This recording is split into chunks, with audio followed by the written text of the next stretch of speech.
Jorge, gracias por estar. A Ricardo Crisman también, que bueno, ha venido a trabajar acá para estar con nosotros. Sí, la nata, ¿es lo mismo bloquear una fábrica de fideos que un diario, como dijo Rossi? No, realmente hasta ahora las excusas que el gobierno dio para justificar esto son bastante lamentables.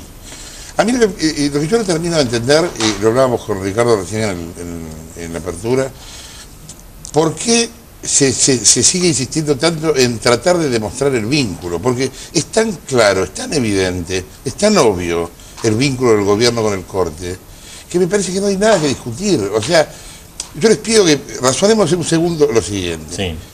Y no voy a hacer una evaluación de si el conflicto gremial es justo o no es justo, el que tiene Clarín. Clarín tiene problemas en el tema gremial, los ha tenido en otros momentos, tiene asuntos que arreglar ahí. Pero aunque fuera cierto, no importa eso, olvidémonos. En un momento, acá toma intervención la policía. El comisario X de ese barrio llama a Garré, o al segundo o al tercero de Garré, para decirle, mire, acá tenemos gente en la puerta de Clarín y La Nación que no deja sacar la edición. ¿Qué hago? Garré o el segundo o el tercero le dirá, llame al juez. Y el juez después hace el recorrido jurídico lógico. Hace el pedido y la policía interviene. En el medio de eso, la presidenta ya lo supo. Acá hay dos posibilidades, o lo supo o no lo supo. Yo prefiero creer que lo supo, porque si no lo supo, no está gobernando. Es difícil pensar que en un tema tan complejo como es un bloqueo al grupo Clarín o La Nación, no lo sé. Que es la mejor hipótesis. Te llaman para cada boludez, que si no te llaman para una cosa así, realmente. O sea, lo más probable es que lo supiera. Entonces, la no intervención del juez, o en realidad, la displicencia, la laxitud del juez y la no intervención de la policía, demuestra claramente que hubo alguien que dijo que no intervengan. Y cualquiera sabe que esto era perentorio, porque los diarios tienen un tiempo para editarse. A las 10 de la mañana no tenía sentido que levantaran esto. Esto se levantaba a las 12, a la 1, a la 1:30, a las 2, a las 4, pidiéndole por favor el recorrido que después te lleven. Y si no, no lo levantaba nadie más. Ahora, Ricardo, ¿qué hay atrás? ¿Cuál es la evaluación que haces? ¿Qué hay atrás de esto? ¿Es la acción contra Clarín o es una acción que es más ambiciosa? ¿En qué sentido más ambiciosa? Digamos, de tratar de controlar todos los medios de prensa. Bueno, yo creo que acá existe un clima propicio para este tipo de actos. Un clima propicio que es auspiciado por un sector político que considera que la diversidad de voces es que todos digan lo mismo. Esa es la diversidad de voces que proponen. Entonces, de aquí a que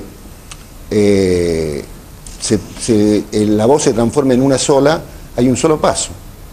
¿Por qué la resistencia, el ataque y el constante asedio a medios que no comulgan con el catecismo oficial, por así decirlo? Simplemente porque hay una concepción de que el periodismo para el gobierno o es propaganda o es contrainformación. No es un tipo de visión crítica de la realidad donde uno puede estar a favor o en contra, pero por esencia el periodismo tiene una tensión con el poder. Si no, se convierte en un empleado del poder, como es una parte grande de la prensa oficialista en este momento, que depende, que son muchos, pero que depende de una sola billetera. Entonces, con un bloqueo tercerizado y la inacción policial, aquí se ocultó que gran parte de los manifestantes eran del gremio de Moyano, del hijo de Moyano, de Facundo Moyano, que se habían dado vueltas sus camperas para ocultar la sigla, que es fácilmente identificable y se identificó a través de la televisión y de la fotografía. Ese apoyo a la manifestación se vincula con una manifestación fascista del señor Raúl Altamirano, que es del gremio de prensa de camioneros, que anunció un tiempo antes de que iba a bloquear a los medios y a los periodistas que no dijeran la verdad según la visión que tiene el gremio de camioneros de la realidad. Claro, bueno, eso está claro. Alguien dijo que esto iba a pasar. El propio Moyano dijo que esto iba a pasar. Y es gracioso porque cuando pasa no lo creemos. ¿No? Es como que pasaron 2 semanas y pensamos que no, lo debe haber hecho otro. ¿Por qué otro? Lo hizo el que dijo que lo iba a hacer. Ahora, digamos, lo que decía Ricardo, ¿no, Jorge? De discurso único, porque digamos ya vivimos una etapa de un intento, varias etapas, pero durante la democracia, la época de Menem, que fue muy criticado por el gobierno y lo es criticado, el discurso único, digamos que no se podía hablar de nada porque era que uno quería romper las instituciones. ¿Estamos en esa situación? Bueno, mira, lo que parece la ideología, si se puede llamar ideología periodística del gobierno, es 678, un programa a donde 5 analfabetos cobran sueldo en el canal del Estado, injuriando al resto del gremio.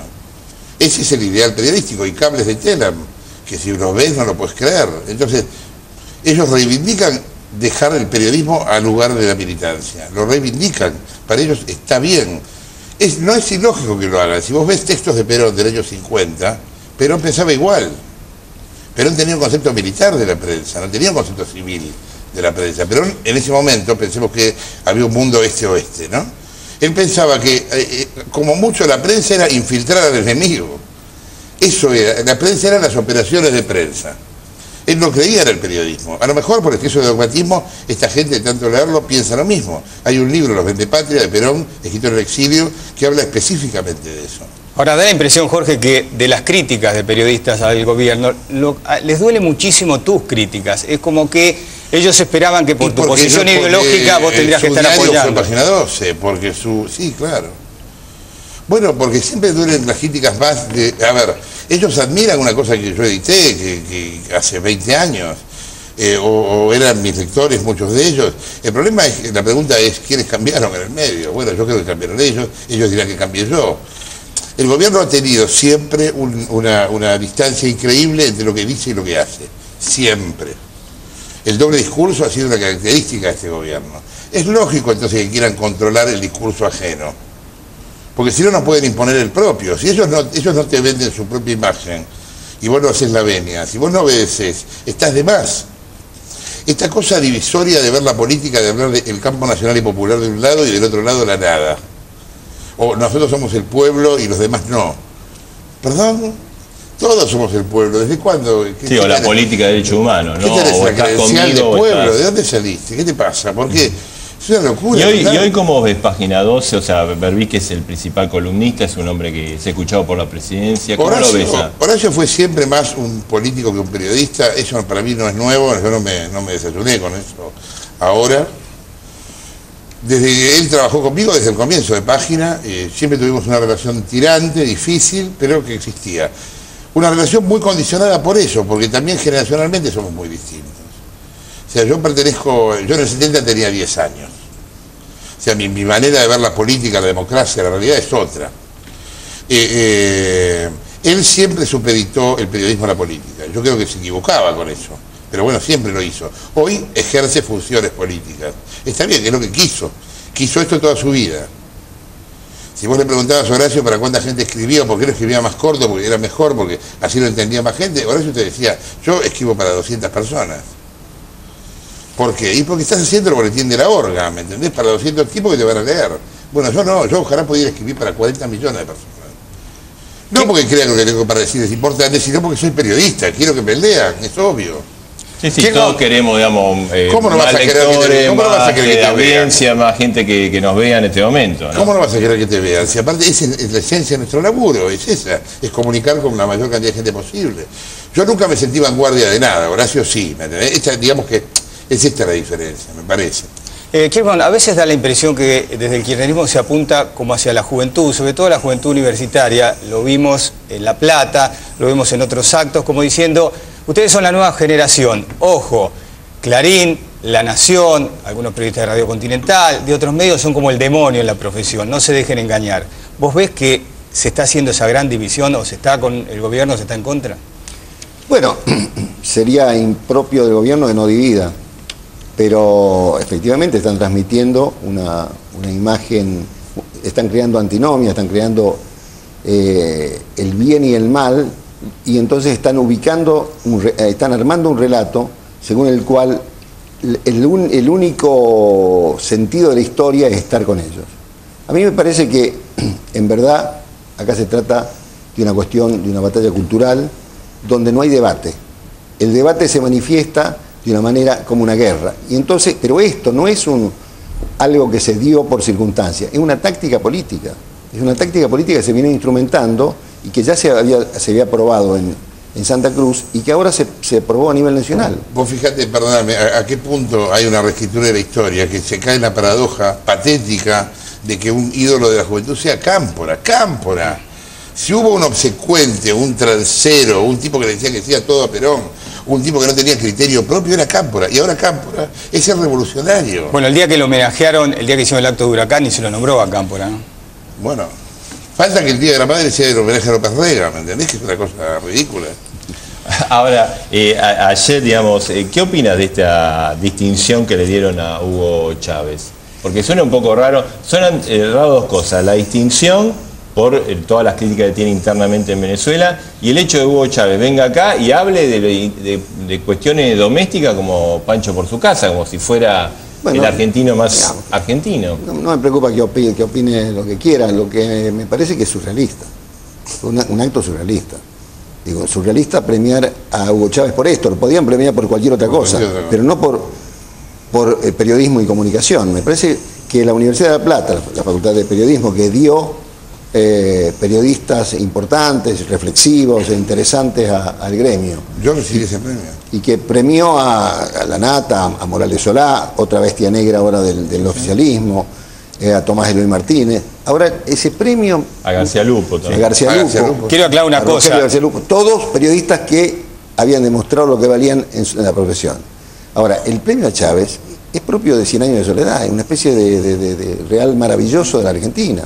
Y Jorge, vos que recibiste el premio, porque cuando uno recibe un premio y le da un valor, obviamente, imagino que vos se lo habrás dado, después querés que el resto que los reciban, bueno, prestigien ese valor que vos le diste. A mí me parece lamentable este tema de la reescritura de la historia en general, ¿me entendés? O sea, a mí me parece la figura de Walsh muy impresionante desde un punto de vista literario, políticamente muy desacertada, muy desacertada. Ojalá en cambio de haber formado parte de los Montoneros, Walsh hubiera seguido escribiendo cuentos, le hubiera hecho mucho mejor al país y a él mismo. Pero bueno, me parece una figura a discutir, pero muy respetable desde cualquier punto de vista. Ahora, no es comparable con la figura de Chávez en el ejercicio del poder. Ahí hay una cosa que yo trato de hacer desde hace unos años, que es la siguiente. No quiero defender lugares donde yo no viviría. Porque me parece muy snob estar en un bar en Buenos Aires diciendo, sí, que vayan los cubanos, ¿viste? O que vayan los... Bueno, yo me pregunto, esta noche en Caracas, ustedes y yo, ¿podríamos estar diciendo esto? No. Estaríamos en Cana. Entonces, no quiero defender un lugar donde yo estaría en Cana. Porque me parece hipócrita. Porque es pensar que los venezolanos son menos, que... No, está mal. Entonces, ¿qué futuro, Jorge, tiene el periodismo? ¿Depende de las espaldas que tenga un medio para bancarse? Mira, yo el día que estamos hablando de este domingo, yo salí al aire por TL, medio así con la sorpresa de todo, lo que había pasado, y hablando se me ocurrió una cosa que finalmente no pasó, quizá no podía haber pasado nunca, pero la cuento porque me parece que viene a cuento de lo que preguntás.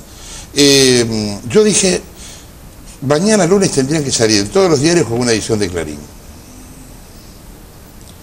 ¿Por qué? Para regalársela al lector. O sea, que todos los diarios cubriéramos, bueno, yo en este caso ahora no estoy justo en ninguno, pero que los diarios cubriéramos ese espacio. Finalmente el propio Clarín lo hizo. Pero va más allá de... Yo no estoy acá hablando por Clarín, yo me peleo mucho con Clarín. Claro, vos fuiste durante estos años muchas veces crítico de Clarín en muchas cosas. Fui y soy todavía hoy, y no tiene nada que ver. Olvídense, saquen la palabra Clarín de esta discusión. Pongan cualquier otra y la discusión existe igual. No es un problema de Clarín. Pongan La Nación, pongan ámbito financiero, pongan el Buenos Aires Herald, pongan cualquier cosa.